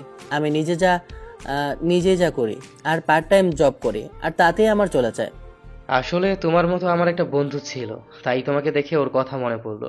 একটা গাড়ির অ্যাক্সিডেন্টে মারা যায়, আমার একমাত্র বন্ধু ছিল। তোমার সাথে ওর চেহারা একদম মিলে যায়, তার জন্য আমি এভাবে দৌড়ে আসি। ছেলেটাকে দেখেও গরিব বলে মনে হয় না, মনে হয় ছেলেটা বড়লোক, কিন্তু সবার থেকে আলাদা, একদম ভিন্ন। হাসি খুশি আর সবার সাথে মিশে কথা বলে। ওর মধ্যে ধনী গরিব কোনো ভেদাভেদ নেই। রাহাত আমাকে পুরো ক্যাম্পাসটা দেখিয়ে দিয়েছে, ওর সাথে আমি পুরো ক্যাম্পাসটা দেখতে লাগলাম। তখনই হঠাৎ করে রাহাতের সামনে একটা মেয়ে চলে আসে। মেয়েটাকে দেখে চিনতে অসুবিধা হলো না। মেয়েটা আমাকে দেখে চমকে যায়। তখনই মেয়েটা কাঁপা কাঁপা কণ্ঠে আমার উদ্দেশ্যে বলে ওঠে, আপনি এখানে? আরে ফারজানা, তোমাকে কখন থেকে কল করে যাচ্ছে, আমার একটা ফোনও তুমি ধরছো না। তোমার পরিচয়টা কি সারাদিন শুধু বান্ধবীর সাথে ঘোরাফেরা করো, তাই না? আর সকালে কল দিলে বান্ধবীর সাথে শুধু ঘোরাফেরা করো, আর এখন ক্লাসের সময় তোমাকে ক্যাম্পাসে দেখতেছি। আরে আমি আসলে আমার বন্ধুর সাথে একটু কাজে ছিলাম, আর ও আমাদের ইউনিভার্সিটিতে অ্যাডমিশন নিয়েছে আমার সাথে। ওর ভালো লাগছে না, তাই এখানে অ্যাডমিশন নিল। ও আচ্ছা, নীলার বাবা তো অনেক বড় লোক। হ্যাঁ। ও হচ্ছে আমার নতুন বন্ধু, ওর নাম নিলয়। আর নিলয়, ও হচ্ছে ফারজানা তোমার ভাবি। মেয়েটাকে আমি কিছু বলতে বারণ করেছি, তাই মেয়েটাও কিছু বলল না, হাত বাড়িয়ে দিল। তাই আমি মেয়েটার উদ্দেশ্যে বলে উঠি, আর দেখো ফারজানা, হয়ে যাচ্ছে। তুমি তো বান্ধবীকে নিয়ে ক্লাসে যাও, আমরা দুজন আসছি, ওকে একটু ঘুরিয়ে নিয়ে আসি। জি, আমি নিলয়। রাহাত ছেলেটা আমাকে পুরো ভার্সিটিতে ঘুরিয়ে ঘুরিয়ে দেখালো। এরপর আমাকে ক্লাসে নিয়ে গেল। দেখলাম ক্লাসে আর মাত্র 1 মিনিট সময় আছে, তাই আমাকে বলল দৌড়ে গিয়ে যে কোনো একটা সিটের মধ্যে বসার জন্য। ক্লাসের মধ্যে বসে আছি, তখনই দেখলাম একটা ছেলে আমার পাশে এসে বসলো। ছেলেটার দিকে তাকাতেই আমি তেলে বেগুনে জ্বলে উঠলাম, কারণ না ছেলেটা যে আর কেউ না, ওই সময়ের ছেলেটা, যেটা সবসময় আমার পাশেই লেগে থাকে। মাথাটা প্রচণ্ড পরিমাণে গরম হয়ে যায়। বারে বারে শুধু তুই আমার কাছে কেন আসতেছিস? তুই কি আমাকে কোনো কারণে কিছু পিছু করছিস? মেয়েটার দিকে তাকাতে দেখলাম মেয়েটা কেউ না, ওই সময়ের সুন্দরী মেয়েটা। শুধু মেয়েটার সাথে আমার কোনো কেন দেখা হয় আল্লাহ জানে। মেয়েটাকে তো এমনি দেখি আমি মেয়েটাকে এমনি দেখে তো আমি ক্রাশ খেয়েছিলাম, কিন্তু মেয়েটা যে অহংকারী কথা, এগুলো শোনার পর আমার আর মেয়েটার প্রতি কোনো কথা ছিল না। মেয়েটার কথা শুনে সবাই হা করে আমার দিকে তাকিয়ে রইল। তখন আমি মেয়েটার উদ্দেশ্যে বলে উঠি, আসলে আমি এখানে অ্যাডমিশন নিয়েছি। আমার কথা শুনে মেয়েটা কেমন জানে না আমার দিকে এলিয়েনের মতো তাকিয়ে রইল। আমি বুঝতে পারছি না তুই বারে বারে কেন আমার সামনে আসছিস। তোর মতো একটা ছোট লোক এই ইউনিভার্সিটিতে কি করে? অ্যাডমিশন নিয়েছে সেটা তো মাথায় ঢুকছে না। তুই এখনো এখানে বসে আছিস? এখনো তুই আমার সিট থেকে উঠছিস না কেন? মেয়েটার কথায় আমি আর কিছু বললাম না। মেয়েটা পাশের সিট থেকে উঠে পেছনের লাস্টের বেঞ্চে আমি বসে পড়ি। এরপর ক্লাসের মধ্যে স্যার আসে। এভাবে এক এক করে সবগুলো ক্লাস শেষ করে আমি ভার্সিটি থেকে বের হই। ক্যাম্পাসের ভিতরে ঢুকতে তখনই আমার উদ্দেশ্যে রাহাত ডেকে বলে ওঠে, বল কেন, তোর সাথে কি আগে ওর কোনো শত্রুতা ছিল নাকি যে তোকে এত কথা শুনিয়ে দিল, নাকি তুই ওকে চিনিস? তেমন কিছু না। তখন রাহাতকে সবকিছু খুলে বলি। সবকিছু শুনে রাহাত বলে ওঠে, আসলে বড়লোকের মেয়েরা এমনই, ওদের কথা বাদ দে। আগামীকালকে আমার গার্লফ্রেন্ডের বার্থডে, তাই সবাইকে ইনভাইট করব। তোকে কিন্তু আসতেই হবে। আমি রেস্টুরেন্টে সবকিছু আয়োজন করব, তোকে ঠিকানা পাঠিয়ে দিব, তুই চলে আসিস। আচ্ছা ঠিক আছে। রাহাতের কাছ থেকে বিদায় নিয়ে ওখান থেকে আমি চলে যাই। মাথাটা প্রচণ্ড পরিমাণে গরম হয়ে আছে, তাই আমি বাসায় চলে আসি। বাসায় আসতেই আমাকে এক অবস্থায় দেখে আব্বু বলে ওঠে, কি হয়েছে বাবা, তোমার মাথা আবার গরম হয়েছে কেন? তোমাকে কি কেউ কিছু বলেছে? আরে বলো না, ওই ফকিরের বাচ্চার সাথে আবারও দেখা হলো। এবার আমাদের ভার্সিটিতে এসে অ্যাডমিশন নিয়েছে। কার কথা বলছিস? না, আমি তো কিছুই বুঝতে পারছি না তোর কথা। তোমার বোঝার কোনো প্রয়োজন নেই। আমি শপিংয়ে যাব। আর হ্যাঁ, তুমি কিন্তু আমার সাথে কোনো বডিগার্ড পাঠাবে না। আমাদের বাইরে অনেক শত্রু, তুই তো জানিস। আমার একমাত্র মেয়ে তুই, তোর ক্ষতি করতে হবে ওরা। আমার এখন মাথা গরম আছে, তাই তোমাকে শেষবারের মতো বলে দিচ্ছি, আমি শপিংয়ে যাচ্ছি। তুমি আমার সাথে কোনো বডিগার্ড পাঠাবে না। বাসায় এসে খাওয়া দাওয়া করে ঘুমিয়ে পড়ি। বিকালবেলা একটু হাঁটতে বের হই। শপিং থেকে বের হলাম, ঠিক তখনই দেখলাম কিছু ছেলে আমার পিছু করছে। আমি গাড়িতে উঠতে যাবো, যখনই কয়েকটা ছেলে আমার মুখ চেপে ধরে নিয়ে যেতে লাগলো। আমি চিৎকার করলাম, কিন্তু আশেপাশের কেউ আমাকে সাহায্য করতে এগিয়ে আসছে না। রাস্তা দিয়ে হেঁটে যাচ্ছি, তখনই দেখলাম কিছু ছেলে একটা মেয়েকে তুলে নিয়ে যাচ্ছে। এটা দেখে আমি সামনে এগিয়ে গেলাম। আমি সামনে যেতে ছেলেগুলো আমার উদ্দেশ্যে বলে ওঠে, কিরে, এখানে কি হিরো সাজার জন্য তুই দাঁড়িয়ে আছিস নাকি? সামনে থেকে সর, না হলে এই দেখছিস পেটের মধ্যে ঢুকিয়ে দিব। আর কথা বলার মতো সেই প্রাণ তোর থাকবে না। তাই নাকি? ঠিক আছে, তাহলে তোর যদি সাহস থাকে তাহলে আমার গায়ে হাত তুলে একবার দেখা। আমার শরীরে শার্টটা খুলতেই আমার শরীরের মধ্যে সিক্স প্যাক বের হয়ে আসে। এইটা দেখে সবাই অবাক হয়ে তাকিয়ে রইল। এমন একটা খ্যাত ছেলের মধ্যে এমন প্রতিভা। ছেলেগুলো আমাকে নামিয়ে দিতেই আমি দেখলাম সামনে ওই দিনের ছেলেটা। সেটাকে দেখে এখন আমার কোনোভাবে বোঝা যায় না যে ছেলেটা একটা গরিব আর খ্যাত। ওর এমন বডি দেখে আমি তো পুরো ক্রাশ খেলাম। ছেলেগুলো আমাকে মারার জন্য তেড়ে আসে। তখন ছেলেগুলোকে ফ্লাইং কিক দিয়ে আমি দূরে সরিয়ে দিই। এরপর উত্তম মাধ্যম দিতে থাকে। ছেলেগুলো ওখান থেকে পালিয়ে যায়। তখনই দেখলাম যে মেয়েটাকে বাঁচিয়েছি সেই মেয়েটা যে আর অন্য কেউ না, আমাকে যে মেয়েটা অপমান করেছে সেই মেয়েটা নীলা। আমি কিছু না বলে ওখান থেকে চলে আসতে লাগলাম। তখনই নীলা আমার উদ্দেশ্যে বলে ওঠে, এই ছেলে দাঁড়াও। ছেলেটা দাঁড়াতেই আমি আবার ব্যাগ থেকে কিছু 1,00,000 টাকার একটা বান্ডিল ছেলেটার কাছে ছুঁড়ে মারলাম। মেয়েটা একটা টাকার বান্ডিল আমার গায়ের ওপর ছুঁড়ে মারে। এরপর আমার উদ্দেশ্যে বলে ওঠে, এই নাও, তুমি আমাকে বাঁচিয়েছো, আর তোমাদের মতো গরিব এমনটাই আশা করে, আমি তোমাকে তাই দিচ্ছি। নিচ থেকে টাকাগুলো কুড়িয়ে নিতে লাগলাম। মেয়েটা হাসতে লাগলো। টাকাগুলো নিয়ে মেয়েটার হাতে দিয়ে বলে উঠি, এই টাকা দিয়ে আপনি আপনার সম্মান কিনে নেবেন, বুঝতে পেরেছেন? আমরা গরিব হতে পারি, কিন্তু কখনো টাকার কাছে বিক্রি হই না। এই টাকা দিয়ে আপনি যদি পারেন আপনার সম্মান একটুখানি কিনে নেবেন, কারণ আপনাদের কাছে তো এখন সম্মান কিনা টাকার কাছে সবকিছুই। চাইলে আপনি সম্মান কিনতে পারবেন। আজকে যদি ছেলেগুলো আপনাকে নিয়ে যেত, আপনার ইজ্জতের কি হতো? আপনি তো নিজের টাকা দিয়ে সবকিছু কিনে নিতে পারতেন, আপনার তো কোনো সমস্যা ছিল না। কিন্তু সাধারণ একটা গরিব, তার অনেক কিছুই হতো। যাই হোক, আপনাকে বলা এখন আমার কাছে সাধ্যর বাইরে, কারণ আপনি একটা অন্ধকার জগতে আছেন, তাই আমি আপনাকে বলেও কোনো লাভ হবে না। ছেলেটা কথাগুলো বলে ওখান থেকে চলে যেতে লাগলো। ছেলেটার কথা যেন আমাকে ভাবতে বাধ্য করলো। আমি যেন চিন্তার মধ্যেই পড়ে গেলাম। ছেলেটা আমাকে কি বললো? ওখানে আর এক মুহূর্ত দাঁড়িয়ে থাকলাম না, সোজা বাসার উদ্দেশ্যে রওনা দিলাম। কিছুক্ষণ পর বাসায় এসে পৌঁছালাম। এই প্রথম একটা মেয়েকে দেখে আমার এত ভালো লেগেছে, কিন্তু মেয়েটা অহংকারী। আমার থেকে অনেক বেশি মেয়েটার টাকার অহংকার আছে। আমার এই টাকার অহংকারের জন্য আমার দাদু আমাকে এখানে পাঠিয়ে দিয়েছে, শুধু নিজের শাস্তি ভোগ করতে। আমি আজ এখানে সন্ধ্যাবেলা বিলকুনিতে বসে আছি আর ছেলেটার কথা মনে মনে ভাবতেছি। আসলে আমি অনেক বেশি কিছুই করে ফেলেছি। এমনটা করা আমার উচিত হয়নি। ছেলেটা হয়তো গরিব, কিন্তু ছেলেটার চেহারা দেখে কোনোভাবেই মনে হয় না আমার এত অহংকার একদমই করা উচিত হয়নি। আজকে যদি বড় কোনো একটা ঘটনা ঘটে যেত তাহলে আমি কি করতাম? আমার মৃত্যু ছাড়া যে আর কোনো উপায় ছিল না। ছেলেটা আমাকে বাঁচিয়েছে আর আমি অহংকার দেখিয়ে ছেলেটাকে টাকা ছুঁড়ে মারি। ছেলেটা যখন ওদের সাথে মারামারি করছিল, মনে হয়েছিল তামিল সিনেমার কোনো নায়ক এখানে মারামারি করছে। ছেলেটার কথাটা ভাবতেই মুখে কেন জানি না হাসি চলে আসে। ছেলেটার ক্রাশ খেয়ে আমি কি এখন প্রেমে পড়ে গেলাম নাকি? ছেলেটার কাছে ক্ষমাও চাইতে হবে, না হলে যে আমি কোনোভাবে নিজেকে ক্ষমা করতে পারবো না। আমার যে ওর কাছে মাফ চাইতেই হবে। সকালবেলা ঘুমিয়ে আছি, তখনই হাতের ফোনটা বেজে ওঠে। ফোন স্ক্রিনে তাকিয়ে দেখি নাম্বারটা আননোয়ান। তারপরে ফোনটা রিসিভ করলাম। ফোনটা রিসিভ করতেই ওপাশ থেকে একজন বলে ওঠে, কি রে, এখনো ঘুমিয়ে আছিস নাকি? ভার্সিটিতে আসবি না? কয়টা বাজে ভালো করে তাকিয়ে দেখ।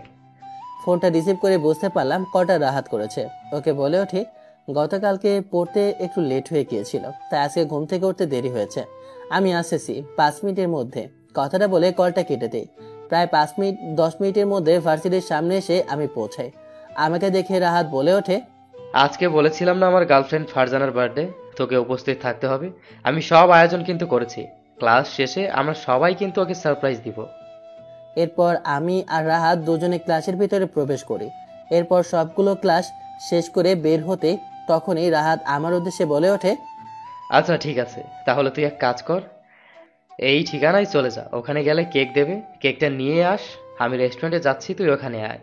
আচ্ছা ঠিক আছে, তাহলে আমি কেকটা নিয়ে আসি, তুই রেস্টুরেন্টে যা। আমি ফারজানার কাছে গেলাম। ফারজানার কাছে যেতে ফারজানা আমাকে দেখে বলে ওঠে, কি ব্যাপার, তুমি আমাকে কি জন্য এখানে দাঁড়াতে বললে? আর হয়েছেটা কি? তোমরা এভাবে পরেশান হয়ে আছো কেন? কিছু হয়েছে নাকি? নীলাকে দেখলাম ও জানি কোথায় যাচ্ছে।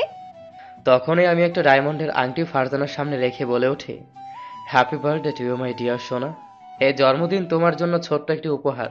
তোমার জন্য আমি এই দিনটি আরও উপভোগ করার জন্য একটা রেস্টুরেন্ট পার্টির আয়োজন করেছি। ফারজানা কথাটা শুনে আমাকে জড়িয়ে ধরে। সত্যি তোমার মনে আছে আজকে আমার জন্মদিন? আমি বিশ্বাস করতেই পারছি না। তুমি মনে রেখেছো আমার জন্মদিনের কথা? মনে না রাখলে যে আমার উপরে অত্যাচার চলবে তা তো আমি ভালো করেই জানি।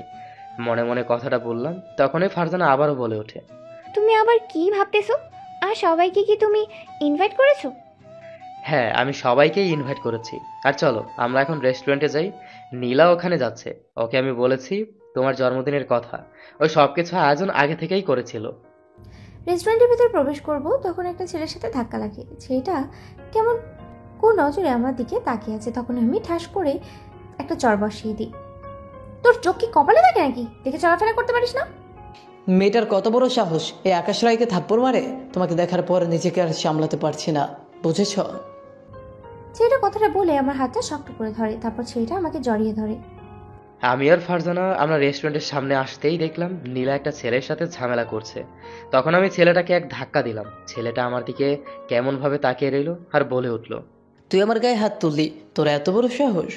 আমি তো ভয় পেয়ে গেলাম। এমনি মারামারি কম পারি, আবার ছেলেটা আমাকে কি বলে? ছেলেটা আমাকে একটু ঘুষি মারতে আসবে। কেকটা নিয়ে এসে আমি দেখি একটা ছেলে রাহাতকে মারতে আসে। কেকটা এক পাশে রেখে ছেলেটার হাত আমি ধরি। এরপর ছেলেটার নাক বরাবর একটা ঘুষি মারি। ছেলেটার নাক পেটে রক্ত বের হতে লাগলো। তখনই ছেলেটা আমার উদ্দেশ্যে বলে ওঠে, তোরা কার গায়ে হাত তুলেছিস জানিস না? এর শাস্তি তোদেরকে পেতেই হবে। তুই জানিস আমি কে? আমি রোহিণী সাহেবের একমাত্র মেয়ে। আমার বাবা যদি জানতে পারে তাহলে তোর অবস্থা একেবারে খারাপ করে ফেলবে। তোকে এই দুনিয়া ছেড়ে চির বিদায় হতে হবে। ঠিক আছে, আমি তোদের দেখে নিব। ছেলেটা ওখান থেকে চলে যায়। আমরা সবাই রেস্টুরেন্টের ভিতরে প্রবেশ করি। এরপর সবাই মিলে কেক কাটি। জানি না আমার দিকে নীলা কেমন করে আর চোখে তাকাতে লাগলো। ফারজানা সবাইকে কেক খাইয়ে দিল। এরপর নীলা হঠাৎ করে আমার মুখে একটা কেক ধরে বলে ওঠে, আসলে আমি সরি তোমার সাথে এমন ব্যবহার করার জন্য। আমি বুঝতে পারছি না আসলে মানুষের সাথে এমন ব্যবহার করা উচিত না। আসলে মানুষকে ভালোবাসতে শেখা উচিত। আমি আর না করতে পারলাম না, যেহেতু নিজের ভুল বুঝতে পারলো। আমরা সবাই মিলে একসাথে অনেক মজা করলাম। এরপর সন্ধ্যাবেলা আমি নিলয়ের উদ্দেশ্যে বলে উঠি, নিলয় তুই নীলাকে ওর বাসা পর্যন্ত পৌঁছে দে, এই নিয়ে বাইকের চাবি, আর তুই বাসায় চলে যাস, আগামীকাল সকালে নিয়ে আসিস। রাহাত কথাটা বলে ওর বাইকের চাবিটা আমার হাতে দিয়ে দেয়। নীলা কেমন জানি না আমার সাথে যাওয়ার জন্য একটু বেশি খুশি, তাই আমি আর কিছু বললাম না। আমার কাছে ভালোই লাগছে, কারণ আমিও যে নীলাকে পছন্দ করি। নীলার গায়ে দামি জামা আর আমার কম দামি, কিন্তু আমি কম দামি জামা নীলার কাছে এখন জানি চোখে পড়ছে না। ওর নজর এখন আমার দিকে। ও এখন কেমন জানি না পরিবর্তন হয়ে গিয়েছে। আমি বাইকটা চালিয়ে ওর বাসা পর্যন্ত নামিয়ে দিলাম। তখন নীলা আমার উদ্দেশ্যে বলে ওঠে, আচ্ছা নিলয়, তোমার নাম্বারটা কি আমাকে দেবে? আমি দিতে চাইলাম না। এরপরও আমার কাছ থেকে এক প্রকার জোর করে নাম্বারটা নিয়ে নেয়। আমি ওখান থেকে বাসায় চলে আসি। বাসায় এসে খাওয়া দাওয়া করে ঘুমানোর জন্য চেষ্টা করছিলাম, তখনই ফোনটা বেজে ওঠে। ফোনের স্ক্রিনে দেখি রাহাত কল করেছে। ফোনটা ধরতেই রাহাত বলে ওঠে, আমি দেখে ভেবেছিলাম যা মনে করেছি তাই, তুই নীলাকে পছন্দ করিস, তার জন্য তো ওর সাথে আমি তোকে যেতে বলেছি। আর নীলাকে দেখে মনে হচ্ছে ও কেমন জানি না পরিবর্তন হয়ে গেছে। আমার কথা নিলয় চুপ করে বসে রইল, একটা কথাও বলছে না। তখন আমি আবারও ওপাশ থেকে বলে উঠি, কি রে, কথা বলছিস না কেন? চুপ করে রইলি যে? বুঝতে পারছি আমার বন্ধু লজ্জা পাচ্ছে। তেমন বিষয় না, এটা সত্যি যে আমি ওকে পছন্দ করি, কিন্তু খুব বড় লোক, আমি গরিব, এটা কোনোভাবেই সম্ভব না। আর ও কখনো আমাকে মেনে নেবে না, আমি যতই ওকে ভালোবাসি না কেন। ভালোবাসা সবকিছু পারে, তুই একটু চেষ্টা কর, দেখবি সবকিছুই সম্ভব। রাহাতের সাথে আরো কিছু সময় কথা বলে কলটা কেটে দিই। এরপর ফোনটা আবার বেজে ওঠে। ফোনের স্ক্রিনে তাকিয়ে দেখি নাম্বারটা অচেনা। রিসিভ করতেই একটা মেইলি কণ্ঠ ভেসে ওঠে, কেমন আছো? চিনতে আর অসুবিধা হলো না মেয়েটা যে নীলা। তখনই ফোনটা রিসিভ করি আর ওকে বলে ওঠি, আলহামদুলিল্লাহ ভালো আছি, আপনি কেমন আছেন? হ্যাঁ ভালো। আসলে তোমার সাথে এমন ব্যবহার করার জন্য আমি আসলেই দুঃখিত। আমরা গরিব, তাই আমাদের সাথে এমন ব্যবহার সবাই করে, তা নিয়ে আপনি আমার কাছে ক্ষমা চাওয়ার কোনো বিষয় নেই। এভাবে কথা বলছো কেন? আমি আসলেই তোমার সাথে এমন ব্যবহারের জন্য খুবই লজ্জিত। প্লিজ তুমি মনে কিছু করো না। আরে সমস্যা নেই, বললাম তো আমি আপনাকে অনেক আগে মাফ করে দিয়েছি, আর এখন ক্ষমা চাওয়ার কোনো প্রয়োজন নেই। তাহলে আজকে থেকে আমরা বন্ধু? আমি চুপ করে রইলাম, মেয়েটার কথার কোনো উত্তর দিচ্ছে না। আমার কথা শুনে মেয়েটা আবারও বলে ওঠে, ঠিক আছে, তুমি যদি আমার বন্ধু না হও তাহলে আমি বুঝবো তুমি আমাকে ক্ষমা করোনি। আপনার সাথে আমার কিভাবে বন্ধু হতে পারে? আপনার সাথে আমি কিভাবে বন্ধু হতে পারি? আপনি ধনী পরিবারের একজন সন্তান, আর আমি একজন কোথা থেকে বস্তি গরিব ছেলে। আমার সাথে কি আপনার বন্ধুত্ব হওয়া মানায়? কেন হওয়া যায় না? আমি তো বলেছি আমার ভুল হয়েছে। তুমি বন্ধুত্ব যদি না করো তাহলে ঠিক আছে, আর আমার সাথে কথা বলার প্রয়োজন নেই। আমি বুঝে নিয়েছি তুমি আমাকে ক্ষমা করোনি। আমি তোমাকে সারাদিন জ্বালাতন করব। মেয়েটা নাছোড় বান্দা, ছাড়বে না মনে হচ্ছে, তাই বন্ধুত্বটা করাটাই বেটার মনে হচ্ছে। যেহেতু এত করে বলছেন তাই বন্ধুত্বটা করলাম। তাহলে এখন থেকে তুমি আমাকে আপনি করে বলতে পারবে না, এখন থেকে তুমি করেই বলা লাগবে, ঠিক আছে? যদি আপনি করে একেবারে বলো তাহলে কিন্তু তোমার খবর আছে। আচ্ছা ঠিক আছে। নীলার সাথে কথা বলতে বলতে কখন যে রাত 1টা বেজে গেছে বলতেই পারবো না। আসলে ছেলেটার মধ্যে কেমন একটা যেন ম্যাজিক আছে, কথা বললেই আমার কাছে কেমন জানি না ভালো লাগে। নীলার সাথে কথা বলে কলটা কেটে দিই। এরপর আমি ঘুমিয়ে পড়ি। এই মেয়ের এত বড় সাহস, এই মেয়ে আমাকে থাপ্পড় মারে। ও শেট, এই আকাশকে থাপ্পড়! ও জানে যে এই আকাশ কি করতে পারে। পুরো দেশ আমি নিজের কন্ট্রোলে রাখি। আমাদের বাইরে অনেক শত্রু, তুই তো জানিস। আমার একমাত্র মেয়ে তুই, তোর ক্ষতি করতে চাইবে ওরা। সকালবেলা একটা কল আসে আমার, সেই কলে যা বলা হয় তা শোনার জন্য আমি যেন মোটেও প্রস্তুত ছিলাম না। আমি থমকে দাঁড়ালাম, কি করব কিছুই বুঝে উঠতে পারছিলাম না। তাহলে যে আমাকে পথের ফকির হতে হবে তা কেউ আটকাতে পারতো না। নীলার সাথে ভার্সিটিতে গেলাম। এখন নীলা কেমন জানি না পরিবর্তন হয়ে গেছে। এখন সে বুঝতে শিখেছে মানুষকে ছোট করতে নেই, ধনী হলে যে তাকে অহংকারী হতে হবে তা কখনোই না। নীলার সাথে একসাথে হাঁটছি, তখনই দেখলাম নীলা একটা বস্তিতে প্রবেশ করছে। তখন একটা পিচি নীলাকে দেখে জড়িয়ে ধরে। কি রে মিনা, কেমন আছিস? আজকে স্কুলে যাস নাই যে, এখানে চলে আসলি যে? আজকে তো স্কুল বন্ধ, আর আমার বন্ধুদের কথা অনেক মনে পড়ছিল, তাই আমি এখানে এসেছি। আর জানো, আম্মু তোমার নামে মিলাদ পড়িয়েছে, যেন তুমি সুস্থ থাকো। মীরার মাথায় হাত বুলিয়ে দিলাম, এরপর বলে উঠলাম, তুই এখন খুশি তো? আমি ভাইয়া এখন অনেক খুশি, কিন্তু ভাইয়া তুমি আমার জন্য এত কিছু করলে, তুমি সবসময় এরকম উদাস থাকো কেন? আর তুমি ওসব বস্তিতে থাকো কেন? তোমার কি বাবা মা নেই? মিনার কথা শুনে উপরের দিকে তাকালাম। একটা নিঃশ্বাস পেলে মিনার উদ্দেশ্যে বলে উঠলাম, আমার মা বাবা নেই, পৃথিবীতে আমি এতিম। তো কি হয়েছে, আমি আছি না, আমি তো তোমার বোন, তাই না? তাহলে তুমি আর এতিম হলে না, তাহলে কেন নিজেকে এতিম বলো? মিনার কথায় আমি একটা হাসি দিলাম, এরপর ওকে কোলে নিয়ে আদর করলাম। তখনই মিনা আমার উদ্দেশ্যে বলে ওঠে, আচ্ছা ভাইয়া, তোমার পাশে যে মেয়েটা আছে, ওই মেয়েটা কি তোমার গার্লফ্রেন্ড? মিথ্যা বলবে না কিন্তু, আপুর কাছে মিথ্যা বলা যাবে না। মিনার এমন পাকা পাকা কথা শুনে একটু মুচকি হাসলাম। তখন মিনা আবারও আমার উদ্দেশ্যে বলে ওঠে, ও আচ্ছা, বলার প্রয়োজন নেই, আমি বুঝতে পেরেছি তোমার হাসি দেখে। তাহলে তুই আমার হাসি দেখে বুঝতে পেরেছিস? আচ্ছা, কি বুঝলি তাহলে? তোমাকে কেন বলতে যাব, তুমি তো নিজে বলোনি, তাই আমি তোমাকে কেন বলবো? মিনার এমন বাঁকা কথায় আমি হাসতে লাগলাম। তখনই মনে হলো ওপাশে দাঁড়িয়ে আছে নীলা। আমি মিনাকে বিদায় জানিয়ে নীলার কাছে গেলাম। তোমার কি হয় ওভাবে ওর সাথে কথা বললে? ও আমার ছোট বোন। কিন্তু তুমি যে বললে তোমার কোনো বোন বা কেউ নেই, তুমি তো এটি, তাহলে তোমার বোন কোথা থেকে আসলো? এমন কোনো কথা না, পৃথিবীতে যে কেউ কারো আপন হতে পারে। রক্তের সম্পর্ক বলে যে আপন, এমন সম্পর্ক আপন না, এমন তো কোনো কথা কোথাও লেখা নেই। নিলয়কে দেখে শেখা উচিত ওকে। তখনই হাতের ফোনটা বেজে ওঠে। নাম্বারটা অচেনা, তাই ফোনটা রিসিভ করলাম। রিসিভ করতেই ওপাশ থেকে একজন বলে ওঠে রাস্তার ওপাশে যাওয়ার জন্য। তাই মিনাকে বিদায় জানিয়ে আমি রাস্তার ওপাশে চলে যাই। আমি পিচ্চি মেয়েটার কাছে যাই। মেয়েটার পাশে যেতে মেয়েটা আমাকে দেখে বলে ওঠে, ভাবি কেমন আছেন? ভাবি, তুমি আমাকে চেনো? বাহ রে, চিনবো না কেন, তুমি যে আমার ভাইয়ার বউ। আর আমার ভাইয়া অনেক লাকি তোমার মতো সুন্দর একটা মেয়ে পেয়ে। পিচ্চিটার কথা শুনে আমি হাসি লাগলো। পিচ্চিটা আসলে অনেক মজা করে কথা বলতে পারে। আমি কিন্তু তোমার বিষয়ে একটা সিক্রেট কথা জানি। খুব আগ্রহ প্রকাশ করেছে এটার পিচ্চিটার উদ্দেশ্যেই বলে উঠি, কি জানো বলো? আমি তোমাকে চকলেট দেবো। কথাটা বলেই মেয়েটার হাতে একটা চকলেট দিলাম। চকলেটটা পেয়ে পিচ্চিটা হেসে ওঠে। তারপর আমার উদ্দেশ্যে বলে ওঠে, ভাইয়া কিন্তু তোমাকে অনেক বেশি ভালোবাসে, এটা আমি ভাইয়ার কাছ থেকে শুনেছি। কথাটা শুনে আমার কাছে অনেক বেশি ভালো লাগলো যে নীলা আমাকে ভালোবাসে। এরপর মিনাকে জিজ্ঞেস করলাম, আচ্ছা মিনা, তোমাকে কি করে, মানে তোমাকে কিভাবে চেনে তোমার ভাইয়া? আমার ভাইয়া অনেক ভালো মানুষ, আমার ভাইয়ার মতো মানুষ হয় না। আমি চোখে দেখতে পারতাম না, ভাইয়া আমার চোখ ফিরিয়ে দিয়েছে।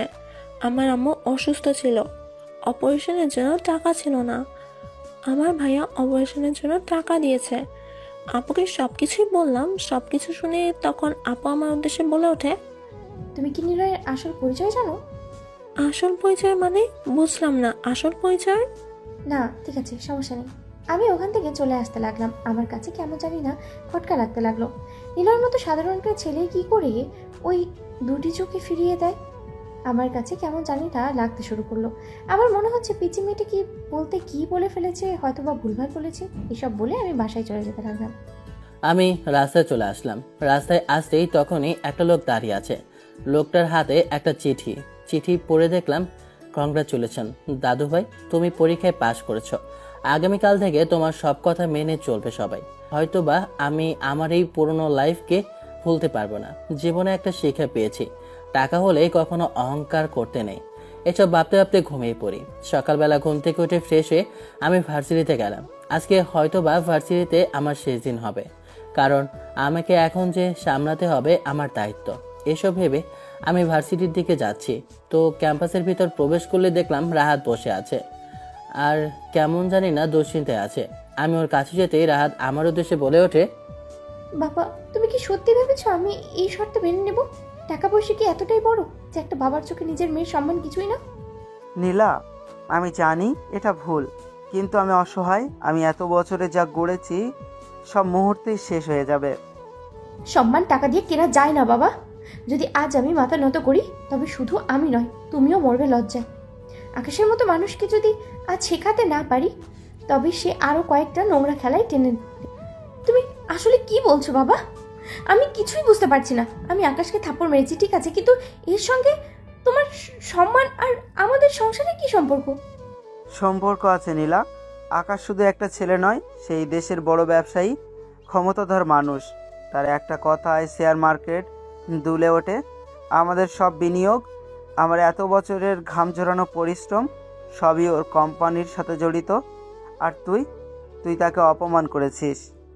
অপমান? একজন মেয়েকে অশ্রদ্ধা করলে, তার দিকে বাজে ইঙ্গিত করলে তুমি কি চুপ করে থাকা উচিত বলো? আমি প্রতিবাদ করেছি, এটা কি আমার অপরাধ? প্রতিবাদ তো তুই করতে পারিস, কিন্তু কাকে করলি জানিস? ওর ক্ষমতা এমন যে মন্ত্রী এমপি পর্যন্ত মাথা নত করে। আজ তুই এক থাপ্পড় মেরেছিস, কাল দেখবি আমি ভিক্ষা করছি রাস্তার মোড়ে। তুমি এত দুর্বল বাবা। আমি ভেবেছিলাম আমার বাবা একজন সাহসী মানুষ, যে মেয়ের সম্মানকে সবার উপরে রাখবে, কিন্তু আজ তোমার মুখে শুধু টাকা আর সম্মানের কথাই শুনছি। আমি দুর্বল হয়েছি নীলা। আমি চাই না আমার পরিবারের সাথে বসুক। আর তোকে নিয়ে আমার এখন ভয় লাগছে। আকাশ যা বলেছে, যদি তুই রাজি না হোস। চুপ বাবা, তুমি কি বুঝতে পারছো কি বলছো? তোমার মেয়ে কি তোমার চোখে শুধুমাত্র ব্যবসা শেয়ারের সমান? আমি কি মানুষ নই? আমি তোকে বিক্রি করতে চাই না নীলা, কিন্তু আকাশ বলেছে যদি তুই না মানিস তবে সে সব ধ্বংস করে দিবে। আমি কিছুই করতে পারবো না। আজ আমি বুঝলাম টাকা মানুষকে কতটা অন্ধ করে দিতে পারে। তুমি আমার বাবা হয়ে আমার পাশে দাঁড়ালে। মেয়ের চোখের জল আমি সইতে পারি না নীলা, কিন্তু আমি অসহায়। না বাবা, তুমি অসহায় নও, তুমি কাপুরুষ। আমি তোমার মেয়ে হয়েও লজ্জা পাচ্ছি তোমাকে বাবা বলে রাখতে।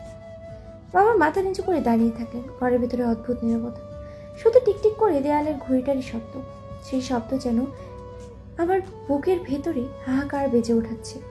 পরদিন রাত আমি আর কারোর সঙ্গেই কথা বলিনি। সারাদিন বুকের ভেতরে জমে থাকা অভিমান আর যন্ত্রণায় দম বন্ধ হয়ে যাচ্ছিল। অবশেষেই সে তার সব কিছু তার কাছের বান্ধবী, মানে আমার কাছের বান্ধবী ফারজানার বাড়িতে ফারজানাকে বলার জন্য ফারজানার বাড়িতে রওনা দিলাম। দরজা খুলে অবাক হয়ে নীলা, এই সময় তোর চোখ এখানে ফুলে আছে কেন? কি হয়েছে বলতো? নীলা কিছুক্ষণ চুপ করে রইল, তারপর হঠাৎ ফারজানার বুকের ভেতর মুখ লুকিয়ে কেঁদে ফেলল। এই কাঁদছিস কেন? প্লিজ বলতো কি হয়েছে? ফারজানা, আমি আর পারছি না। আমার নিজের বাবাই আমাকে আকাশের সাথে তুলে দিতে চাইছে। কি? তোর নিজের বাবা? তুই সিরিয়াস? হ্যাঁ, বাবা বলেছে যদি আমি আকাশের শর্ত না মানি তবে সে নাকি সব শেষ করে দেবে। আকাশ নাকি বাবাকে হুমকি দিয়েছে। তার বিনিময়ে আমি ফারজানা কয়েক মুহূর্ত চুপ করে তাকিয়ে থাকে আমার দিকে, তারপর ধপ করে বসে পড়ে। আমি রাহাতকে কল করি।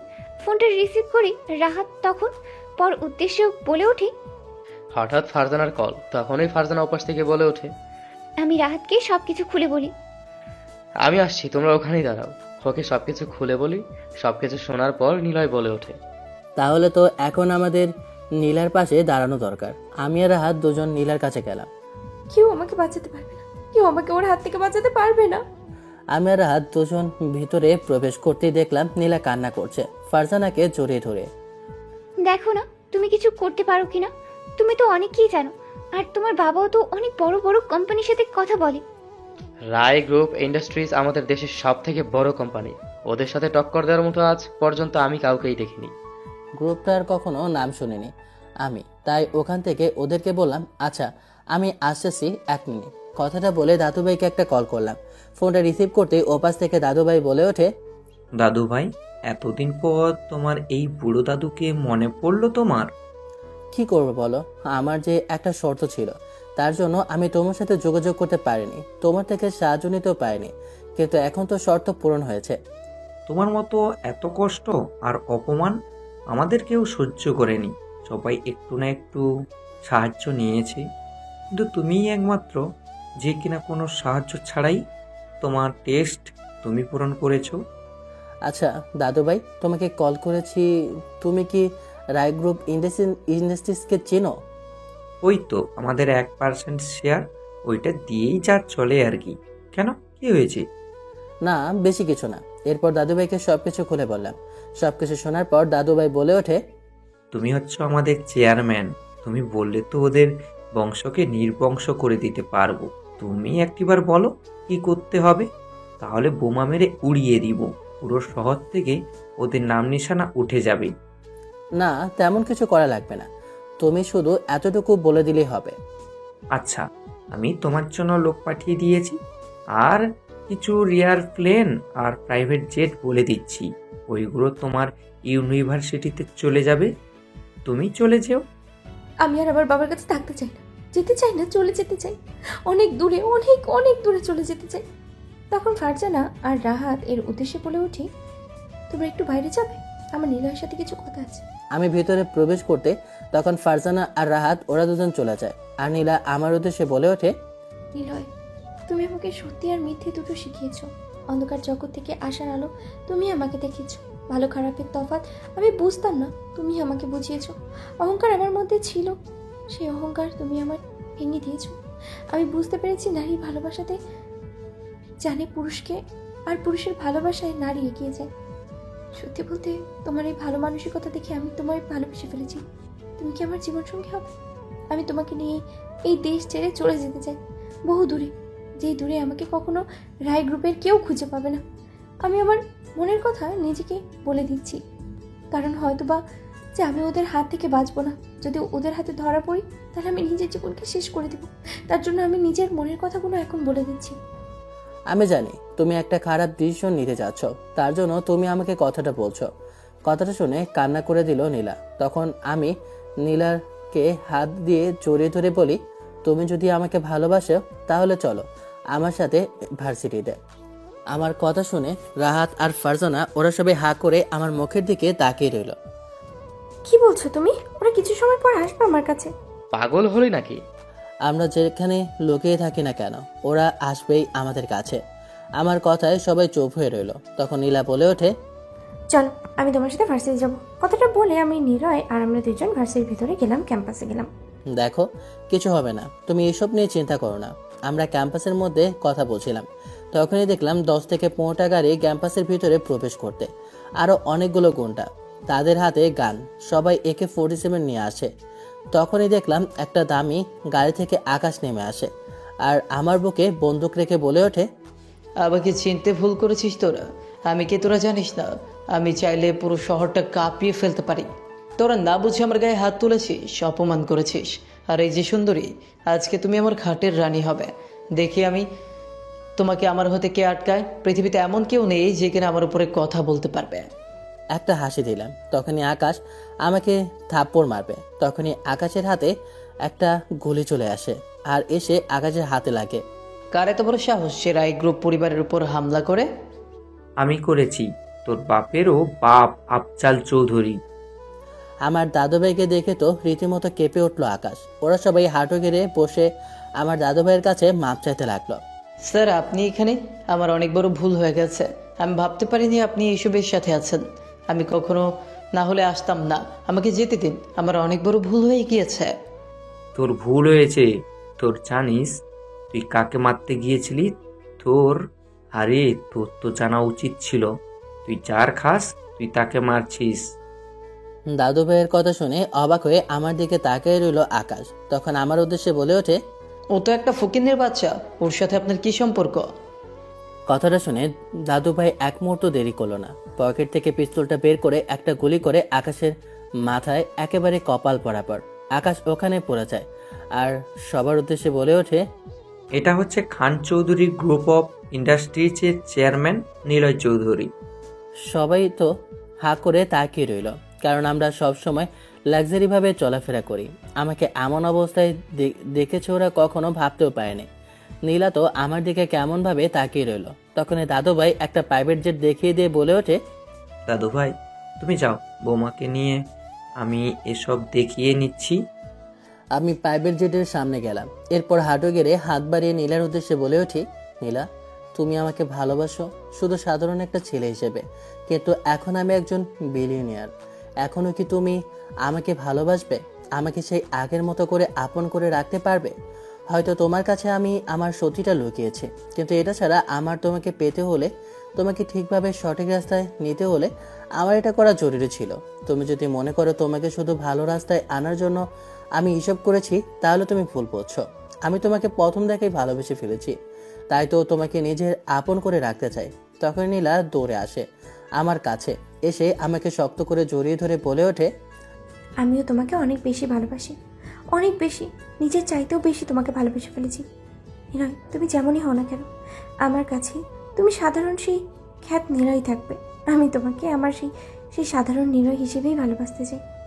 আমি ওখান থেকে নীলাকে নিয়ে যেতে লাগলাম, আর গল্পটা এখানেই শেষ করলাম। গল্পের মধ্যে সবাই পড়লো, কিন্তু আমি এক হতভাগা রাইটার, সে গরিবই রয়ে গেলাম। গল্পটা কেমন হয়েছে কমেন্ট করে জানাবেন। আল্লাহ হাফেজ, tata, bye bye, have fun, খোদা হাফেজ।